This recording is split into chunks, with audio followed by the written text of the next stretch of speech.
Hello, everyone. I am Mr. Williams, and today we will be exploring ancient Rome, my second favorite place in the world besides the one and only great, amazing city called Philadelphia, which is beside the point. But let's jump back into this presentation about ancient Rome. We will be using the memorization method throughout this lesson, so a lot of the content will be repeated so that you guys will get it and kind of hang on to it. Okay? Rome has a rich history, and this should be very exciting as we move forward. On the agenda, we have the map of Rome, which will be presented to you guys here shortly. We will explore some of ancient Rome.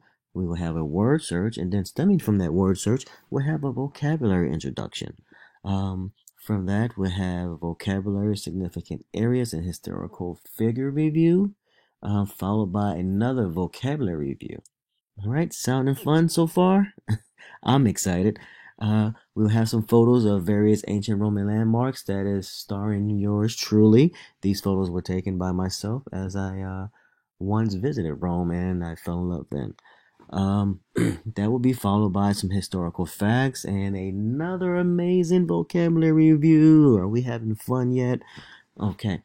After a vocabulary review, then we will have a game where we will split the class in half and one side will go against the other and we will see who knows the vocabulary the best, who knows those landmarks, who knows those historical figures, and who can label things on the map, who can point out certain areas. All right? And after that, we will have an assessment on all of that same content that I just mentioned that will be in the game. So let's jump into this lesson. Here, as you can see, we have a blank map of ancient Rome. Now, just a little kicker, this may be, well, it will be, the same map that we use on the exam. So although it looks blank and dull, once I show you my map, it will fill out a lot more. And I need you to know at least 5 areas that was ran or ruled by the Roman Empire during the ancient Rome times. Okay? Here's a more detailed map of the Roman Empire. Now, again, there's plenty of areas here. All the ones marked in that, I guess, pinkish color are the ones that you want to focus on and you want to label on your map and remember at least 5 to 10 of them for your exam. Now, take a quick second and briefly look over there. You can even see that we have Africa, we have Egypt on there, Asia, some of Asians in there. Italy, of course. We're talking about Rome. We have Gaul, Hispania. Okay, so there's a lot of great areas in here. There's plenty of options for you. Again, mark them on your blank map and remember the location so that when that map is presented to you again, you will be able to list down as many areas as possible.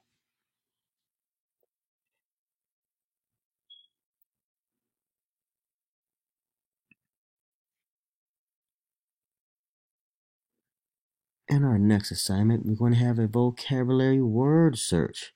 A lot of fun. We're going to have words like volcano, Pax Romana, and we'll take 10 words off of this list and we will build our own vocabulary list for our exam later on. But for now, students, please take some time out and find these words in the word search. Now, as the students go through and do this, the very next phase will include the vocabulary words. Now, students will be given the words on a blank piece of paper or asked to write the words down and then define them, find the definition of them, and then I will go over and explain to the students that, hey, Pax Romana is Roman peace. It refers to the Roman Empire from 27 BCE to 180 CE. Okay, I will let them know the amazing Cleopatra, the ancient queen of Egypt. Okay, and then her her love affair with with Julius Caesar and Mark Antony, we can jump into that, and we can also tell them about how a plebeian is a commoner, or the Colosseum, which is a large theater or stadium. And we'll get into all these fun words, and the students will see these words over and over throughout this lesson. Now, getting to know Rome. As you can see, we have a handout here, and we have a fun figure on the side. He's just for fun, but here we have the Colosseum marked off. We have Vatican City, and we have some also fun things that come from Rome that people may or may not know of. We have pizza. The pizza there is amazing. I thought New York had the best pizza until I went to Rome, and their pizza is 10 times better. That would be emphasized there. As you can see, they have a moped. Tons of people was driving around, flying around in Rome on mopeds. Made it easier for them to get around in. And you can see the Italy colors. They don't call Rome as we do. They call it Roma. They roll the R, which I'm still trying to figure out how to do, as you can tell from my accent. They also have wine, which was amazing as well. But remember, we're teaching 8th graders here, so wine will not be emphasized so much.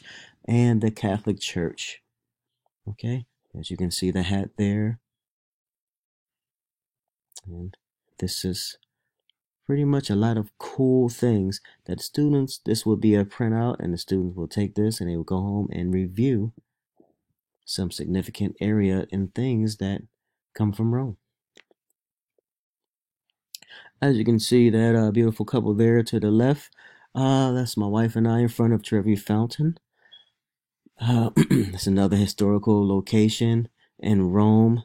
A lot of people go there, and it solidifies their love, but really it's just a beautiful structure in front of water that's been there since those ancient times, and it's still standing strong, and it's just as beautiful as I imagined it to be at those hundreds of years ago. Then we have the Roman Colosseum. That's a picture taken by me at night. The picture quality is not as good as they are today, but you can see how amazing it is. Just walking up on that place, you can just sense the history and the feeling of the games and excitement and things that went on a long time ago. The conditions of the gladiators, though, I must admit, they were very small. They shared small cells, and it was just very poor and inhumane. But still, it's a very huge piece of history.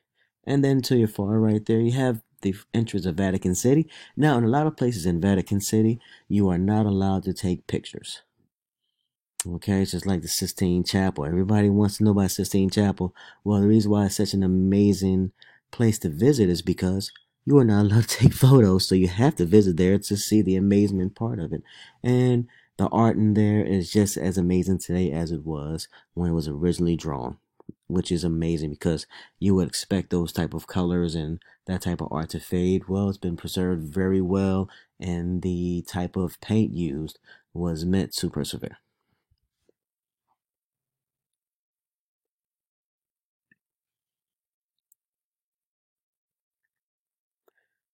All right. During our next vocabulary review in historical facts, we will ask students to give an example of each vocabulary word. Okay. And then we will ask them things like, how is our military broken up into legions? Well, if you're asking that question, we're broken up just like we're broken up into branches. Okay. So an Air Force would be a legion, the Marines would be a legion, the Army and the Navy all would have a separate legion. Okay, then students will be asked to give a fact on the historical figures. Who was Cleopatra in love with? Again, she was in love with Julius Caesar and Mark Antony, so she was pulled in two different ways, and they all had their own political agendas. This is soap opera type of stuff that was just used as the foundation of our world, but it's a lot of fun stories and a lot of good television that comes from this. Students will also be asked about historical landmarks. What are coliseums used for today? Well, what does everyone love? This is Texas. Football. Football arenas. Football stadiums. The Veteran Stadium. Go to Philadelphia. I won't say Cowboy Stadium because I hate the Cowboys as an Eagles fan. but the Veterans Day and one of the most famous stadiums in American history with all of the exciting games and events that's happened there. Now it's game time. Students, again, are broken up, split into half, and then points will be taken for each question that they have answered correctly. And a point will be taken away for each question that is answered wrong. Now, at the end, the winning team will also receive a snack. And the losing team, because I'm a sucker, will probably get some type of snack as well. But, we want to push for everyone to get as many answers correct as possible. So what I would probably do is give the losing team a chance to redeem themselves by asking them further questions and getting answers that prove that they know the content as well. And finally, our last slide here gives an example of what the exam would look like, where they would have to give a description or a definition of the words to the left and label the 5 to 10 areas. Now, after the 5th area label, everything else from there, 6 through 10, would be extra credit. Okay, well, again, my name is Mr. Williams. This lesson has been on ancient Rome, and we have used the memorization model, which, as you can see, we use vocabulary words over and over in this lesson. And I hope you enjoyed this lesson. You have a great and wonderful evening.